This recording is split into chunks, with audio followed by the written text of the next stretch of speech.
Hey guys, I'm Tom the Tech Chap, and I'm in ASUS's beautiful studio setup just outside London, and I've got two of the first generation of Intel Optane laptops. We've got two VivoBook Pros here, one with Optane, one without, and two of ASUS's tough gaming laptops. Again, one with Optane and one without. And I'm gonna find out today just what the real world difference is between having Optane in your system and not having it, to see if it's really worthwhile.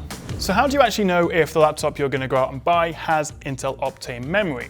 Well, Intel have created a whole new brand. We're looking at i5 Plus, i7 Plus, and i9 Plus. This indicates these are performance processors, but are also coupled with Intel Optane memory.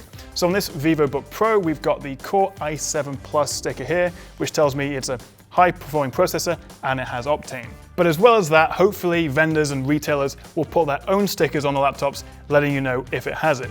Let's say you go into a store and you want to buy a new gaming laptop like this ASUS TUF gaming laptop. If you're a gamer, you've got a massive Steam library, you're going to want a hard drive that has a big capacity, let's say a terabyte like this one does.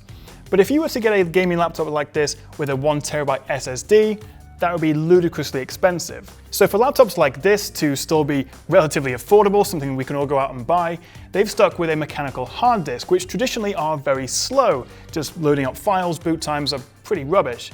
But putting an Optane stick in here means that while we still have a 1 terabyte capacity, loads and loads of room, it feels as fast as an SSD. So let's get down to it. Let me show you some side-by-side comparisons, starting with the TUF gaming laptops. The one on the left has Intel Optane and the one on the right does not, but they do have the same 1 terabyte hard disk. And let's start with a boot test. And reaching the desktop takes 13 seconds on the laptop with Optane versus 20 seconds on the one without. But let's jump into a game. I've got Rise of the Tomb Raider here, and let's see how long it takes to get to the main menu.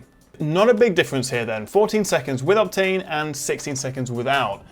It is worth remembering though that Optane isn't going to boost your frame rate or get you better performance in games. What it's doing is caching the most used apps and files, which means they can be accessed more quickly off the hard disk, making the laptop feel quicker. But it's not going to make any difference to your FPS in games. That comes down to the graphics card, the processor, and your RAM.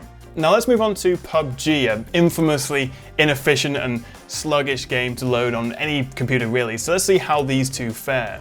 So it takes 52 seconds to load on the laptop with Optane and a whopping 1 minute and 20 on the one without it. That's an extra 30 seconds to load. But of course it's not all about gaming, so I've also got these two VivoBook Pro laptops, and again let's start with a boot test. Once again the laptop on the left has Optane and the one on the right does not. And it takes 16 seconds to reach the desktop with Optane versus 42 seconds on the one without it. Now these VivoBook Pros are kind of aimed at creators and designers, so it'll be interesting to see how the Adobe suite compares with Optane. So let's start with Photoshop, which takes 41 seconds on the one with Optane and 1 minute and 6 on the one without. If this is your main work program and you're using it all through the day, that time saved is going to add up. But just wait until you see Premiere Pro, which takes 24 seconds on the one on the left with Optane and 1 minute and 54 seconds on the one without. That is a ridiculous difference. And of course it's not just about loading these programs faster.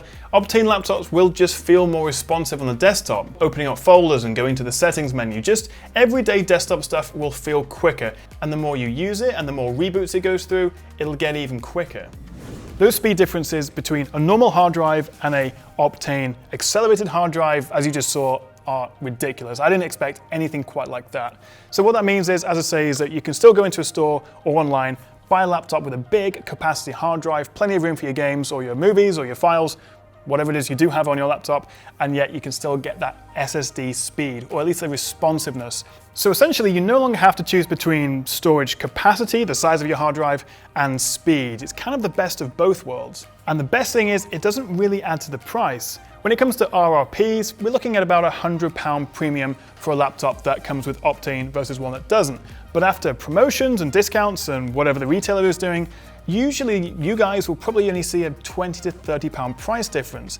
Not much at all for a much, much faster laptop. So if you want to find out more about Intel Optane memory or any of these laptops, I'll put links in the description below. A big thanks to ASUS and Intel for partnering with me on this video, and I do recommend going to check out these Optane laptops if you're looking for a new one, because, well, they make a hell of a difference. Thank you so much for watching, guys. Do let me know what you make of Optane in the comments below, and do click that like and subscribe button if you want to see more of my videos, and I'll see you next time right here on the Tech Chat. Taking these home with me. See ya.